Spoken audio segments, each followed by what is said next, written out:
যত বড় হচ্ছে তত যেন ব্যস্ততা বেড়ে যাচ্ছে। ছোটবেলার সেই সুন্দর জীবনটা কবে পাবো বলুন তো? এখানে ছিল না কোনো ক্যারিয়ারের চিন্তা, আর ছিল না কোনো রান্নাবান্নার চিন্তা।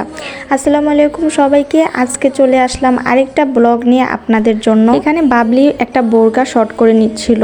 এই বোরকাটা নাকি অনেক লং, তাই তার জন্য এটাই সে শর্ট করতে এসেছিল। আর মাত্র একটুখানি শর্ট করতে নাকি আঙ্কেল 500 টাকা রাখবে। মানে যারা দর্জি তাদের বর্তমানে এতটাই ডিমান্ড বেড়ে গেছে, কি আর বলবো। কাপড়ের দামের চেয়ে তারাই হচ্ছে বেশি টাকা নিয়ে রাখে, আমার কাছে যেটা মনে হয় আর কি। এই ভয়ে দর্জি দিয়ে বানানোর কোনো কাপড়ের ঝামেলায় আমি যাই না, আমি রেডিমেড কাপড়ই বেশিরভাগ সময় কিনে থাকি। তো এখানে বাবলি বোরকাটা পরে আঙ্কেলকে দেখালো সঠিক মাপ, যেন আঙ্কেলের সুবিধা হয়। এরপর কিছু গ্রোসারি আইটেম কিনতে গেলাম, সয়া সস, তারপরে চটপটির এই ডালটা, এটাকে ডাবলি বলে।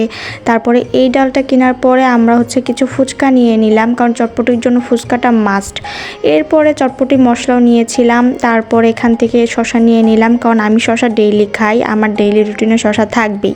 সো শশা নিলাম, আর এখান থেকে ডিম নিলাম, যেহেতু আমার সকালে নাস্তার জন্য প্রতিদিন ডিমের প্রয়োজন হয়, এর জন্য ডিমটা আমার একটু বেশিই লাগে। এরপর আটা নিয়ে নিলাম রুটি বানানোর জন্য। এরপর আমি জর্দা মিক্স নিয়েছিলাম, ওইটার ক্লিপ নিতে পারি না, কারণ এত পরিমাণে হাতে জিনিসপত্র ছিল, ভিডিওই করতে পারি না। এরপর বাসায় চলে আসতেছিলাম, আর দেখেন এখন যে কি পরিমাণে রোদ পড়ছে, একটুখানি 5 মিনিটের জন্য রোদের মধ্যে দাঁড়ালে মনে হয় যে আমাকে এখনই 10টা আইসক্রিম খেতে হবে, না হলে যেন মরে যাবে। যাই হোক, 10টা আইসক্রিম না, আমি এত বড় লোক না যে 10টা আইসক্রিম খাবো। যাই হোক, আজকে ভিডিও পর্যন্ত সব ভালো থাকবেন, সুস্থ থাকবেন, আল্লাহ হাফিজ।